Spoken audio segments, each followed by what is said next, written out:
New developments and hope in the fight against Alzheimer's disease. I'm Tisha Powell. And I'm Lee Zurich. The disease can be devastating for the patient and their loved ones, and there is no known cure.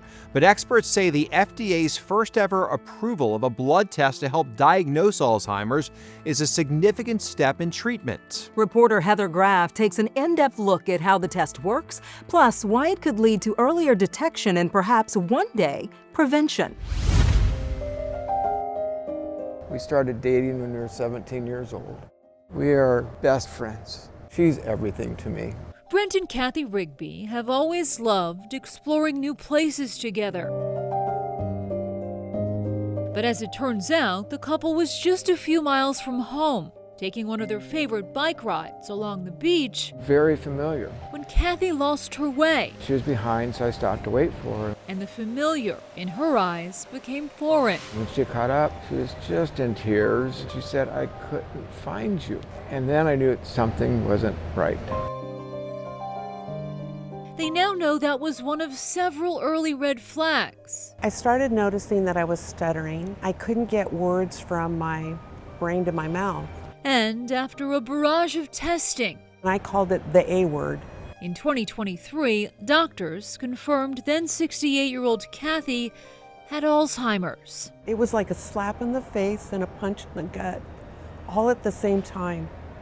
It's hard to have reality hit you like that. The neurodegenerative disease is one that currently afflicts about 7 million people in the U.S., and according to the Alzheimer's Association, that number is expected to nearly double by 2060. We're moving into an aging population in our country. Rebecca Edelmeyer is Vice President of Scientific Engagement for the Alzheimer's Association and says one big challenge is that getting a diagnosis can be difficult, with primary care providers on the front lines not necessarily equipped for that.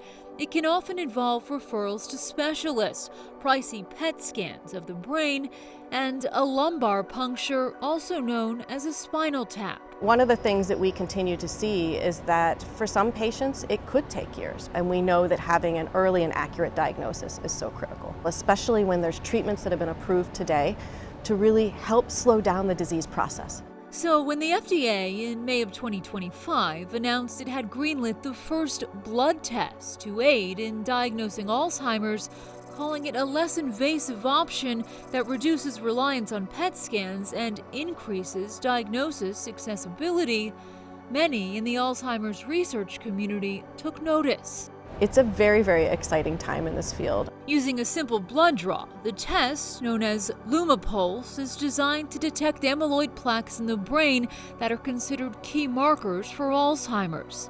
And to better understand how it works, we went to Johns Hopkins University School of Medicine in Baltimore, where Dr. Abhay Mogekar and his team helped study and evaluate the test for FDA approval. What were your findings? How accurate is this test? So if this test is positive, there's a greater than 90% chance that you have amyloid plaque in your brain. Do you consider this a breakthrough in the field? It's absolutely a breakthrough in the field. Getting a blood test is going to be far easier, quicker, and cheaper. It's going to allow early access to therapy. So it is going to revolutionize care of patients with dementia. He says it's important to know that for now, the FDA has only cleared the blood test for use in patients 55 and older who are already experiencing memory problems. And the agency cautions this is not intended as a standalone diagnostic tool for Alzheimer's. Instead, results should be interpreted alongside a patient's medical history and in conjunction with other assessments such as cognitive testing. But eventually, Mogekar thinks we'll get to the point where these blood biomarker tests can be used to predict whether someone's at risk of developing Alzheimer's long before a patient starts showing symptoms. So I think we are moving towards a goal of preventing Alzheimer's disease rather than treating it once you already have the disease. We do hope that the future holds that for us. The Alzheimer's Association's own research has shown high public interest in that possibility. One survey revealing 4 in 5 Americans would want to know they had Alzheimer's disease before having symptoms. We know that people are hungry for information. In part, that's what brought the Rigbys here to Washington, D.C. for for this Alzheimer's Advocacy Forum in June of 2025. Anything we can do to help motivate, I have to. Sharing their story because immediately after Kathy's diagnosis, she got into a clinical trial for a drug that aims to slow cognitive decline by targeting and removing amyloid plaques. In 2024, that treatment also received FDA clearance, and Kathy and Brent say she's seen remarkable results. 95% of the plaque was removed, and it'll take years for it to come back. It was so wonderful because it did such a difference for me. Night and day, it's a blessing. Do you feel like that's shown you guys firsthand the importance of early diagnosis with Alzheimer's? Yes, without a doubt. But the longer you wait, the more damage is done. And that is why Kathy considers the recently approved blood test for Alzheimer's to be another promising advancement. Every time that we've heard one of these positives, one time we jumped up and down, and I don't jump. In this family, they know now more than ever that memories are precious.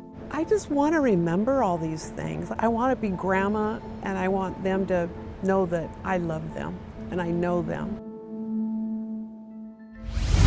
In October 2025, the FDA gave clearance to a second blood test intended to help detect or rule out Alzheimer's disease in patients. Some experts have said another reason these FDA approvals are key is because it can make it much more likely for Medicare and even private insurers to cover these testing options and thus expand access. If you have questions or want to learn more about blood-based biomarker tests for Alzheimer's, the first step is to talk to your doctor.